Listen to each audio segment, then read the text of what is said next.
Ayun, so yan. So yung mga best friend, welcome back to my channel, Bobby TV, mga best friend, ang inyong lingkod. So yung mga best friend, panibago araw, panibago reaction type for today's video.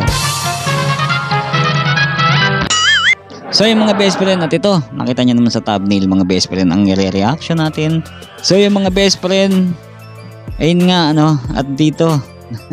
So sa kabilang banda na ayun nga, hindi natin alam, di rin natin masabi kasi nga sa pagsalita nga po ni Tita P. Beloved, na isa sa pinaka big sponsor ng Pugong Biyahero, na talagang napakabait, at napakamatulungin, na simple lang pero grabe, mga best friend, grabe yung tinulong niya sa mga katutubo. Napakadami niyang tinulong, mga best friend. At kung alam kong solid kayong viewers, mga best friend, alam niyo yon kung saan nagumpisa kasi Tita P. Beloved. Ayan mga best friend, at yun nga, nakapagsalita si Tita P. Beloved about dito kay Ma'am Beth, mga best friend, at malaking isda, sabi niya, nakapagsalita kasi parang dinipensahan lang naman niya si Pugong Biyahero dito, si Tita P. Beloved, dahil nga dun sa pagnanakaw, yung gano'n, pinagbintangan na ganito ganyan.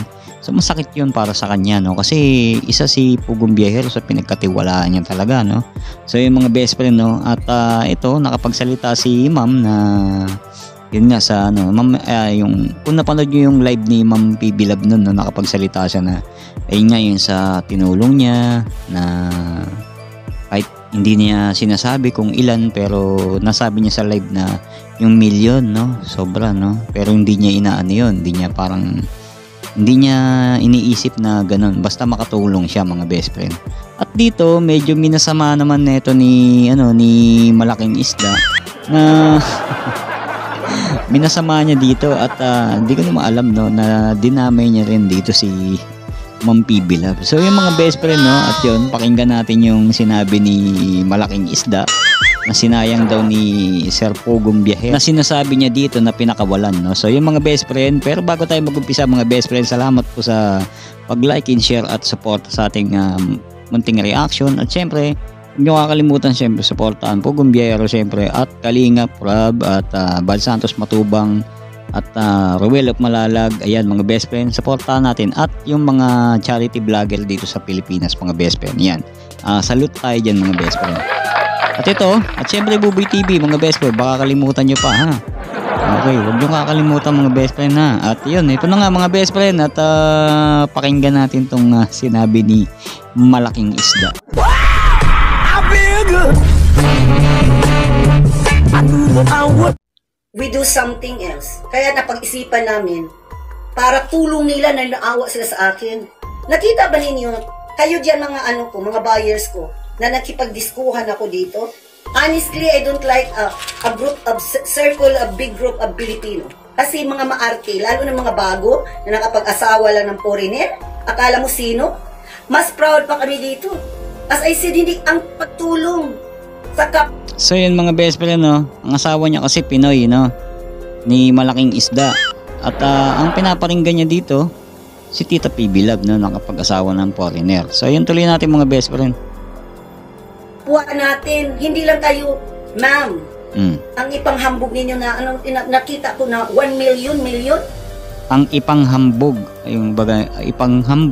yung ipagyabang ninyo na 1 million daw. May nabanggit kasi si Tita P. Beloved doon sa live niyang yun. So yun, tuloy natin.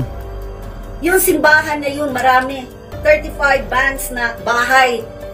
Ang lupa, yung simbahan yun yung kay Eddie to. Ibulgar ko na courtesy sa isang pinsan namin, first degree cousin. Lupa pa lang yun. Naayan sa Villasis, mayroon pang chapel, may panglagayan pa ng Biro mo, ha? Hindi lang isang tao yan.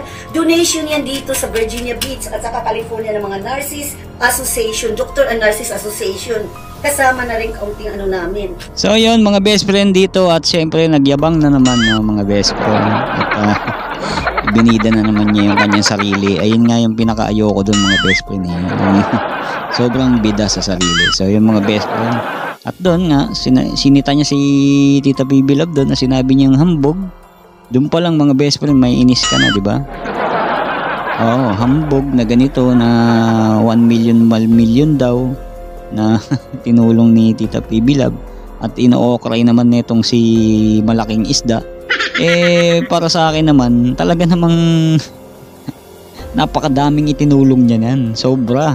Kung alam mo lang, kung napapanood mo, ikaw minsan ka lang naman nanood, di ba sinabi mo sa vlog? Minsan ka lang nanood at minsan ka lang din tumulong. At yung box lang na yun yung box lang na yun. Magaling kang kupal ka. Tapos sobrang galit mo. Di mo ba alam kung ano ang ipinamimigay ni Tita PB Love sa mga kababayan natin? Nako, sus Mariosep, hindi mo kakayanin. Oo, hindi mo kakayanin. At hindi siya nagyayabang, ano?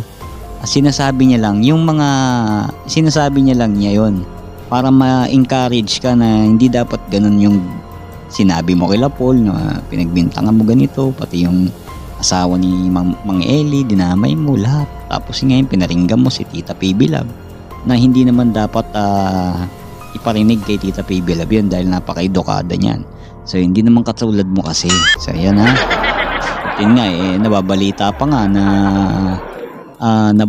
pa na hindi daw totoo na na militar ka. Angkan ka. So yan yung asawa mo lang naman daw talaga. Pero hindi nila alam kung retired na talaga yung asawa mo, no? So yan, kasi sa pananalita niya kasi ganun yung sa pananalita niya parang inaano niya na talagang malakas siya. At sila yung kilalang kilala, di ba?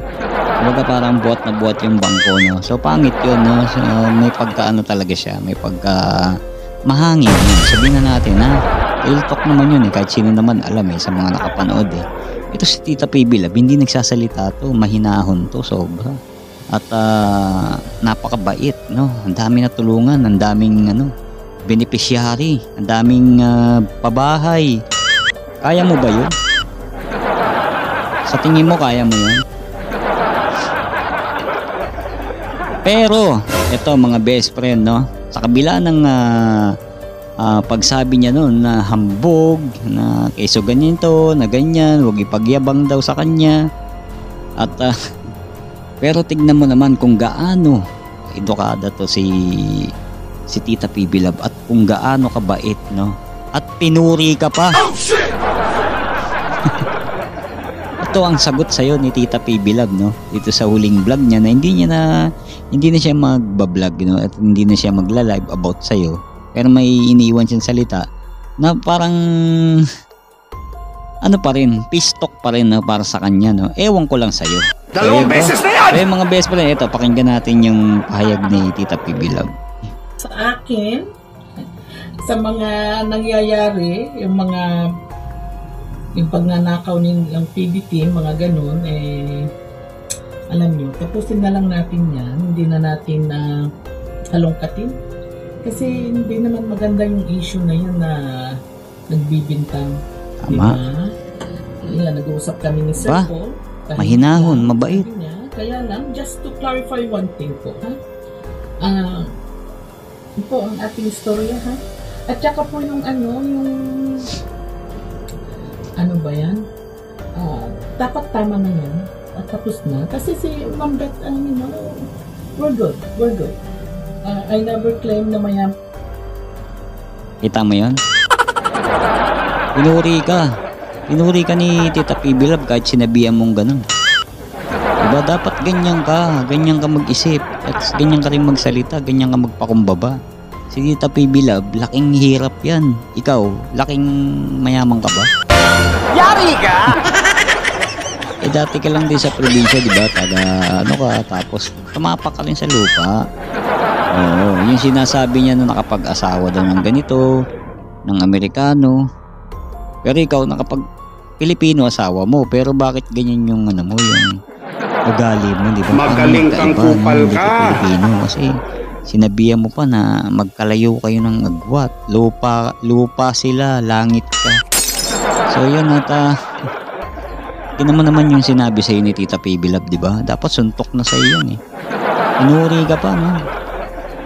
Deserve mo ba yan? So yun, parang hindi. So yun, tuloy natin.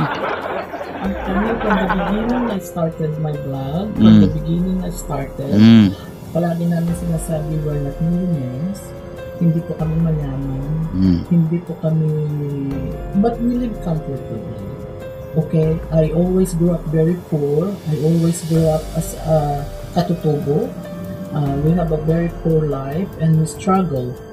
And we... Rinig mo? English yun. Okay, ayan po. Naintindihan na natin ang lahat. Panoorin niyo po ang aming ginawa ng asawa ko last night. We do a home visit, one of our patient. Okay? Para matapos na, tama na yan. Vibes na lang tayo. Love na lahat tayo. Mang bet, lahat na po ng reactor, lahat po ng mga basher. We love you all. At no mga ganyan, mga hatred. Hindi maganda po sa buhay yan. Hindi ka aasenso. Hindi, mabigat yan sa pakiramdam. Tama. Okay? Again, we apologize. Kami ni Sir Paul, lahat ng Tingnan mo. apologize for the mistake. But, yan na lang po. Hindi na po ako magko-comments. Wala na, this is the last time. Ay, nako. So, yan Ma'am Bet sana na naintindihan mo yung sagot sa'yo ni Tita PB Love, no? Imbis na magalit sa'yo, na ginanon mo siya, pero tignan mo naman, pinuri ka pa. At siya pa yung nagsabi na tama na, peace talk. O, di ba? Parang ganun. Na tama na, love na lang, di ba? Dapat ganun ka. Manggap ka ng ikaw yung may hindi sila yung nauna, ikaw ang nauna. Hindi mo sila sinabihan ng ganito, kung naghintay ka doon sa parcel mong isang box na laman ay puro ginto, hindi sana nagkaganito, no? Kung naghintay ka lang ng nagpasensya ka lang ng wala pinairal mo agad yung galit mo, kaya ganun nangyari. Kaya hindi mo masisi yung mga solid supporters ng Pugong Biyahero na talagang binalikan ka kasi nga mali yung paratang mo.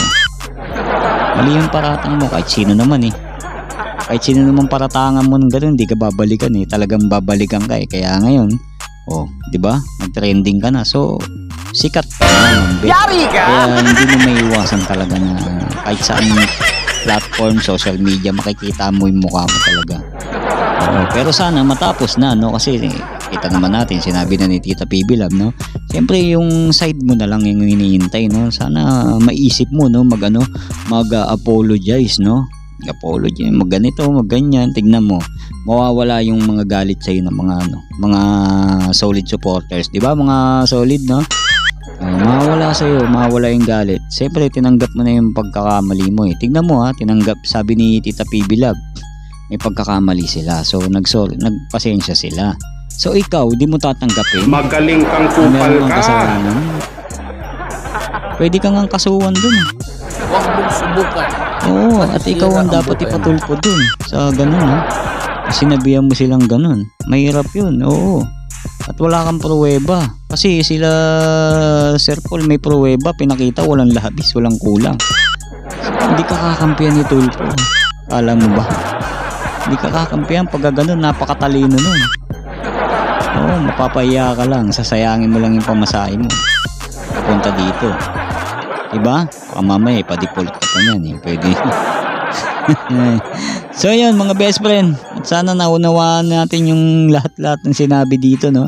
At yun, kayo na umusga mga best friend, kayo na bahala mag-comment kung anong gusto nyo i-comment. Pero na lang, kumbaga parang siguro siguro pag to si Ma'am Bet, pag nagpasensya to, humingi rin ng tawad, maayos na to maayos na to, promise, maayos na to.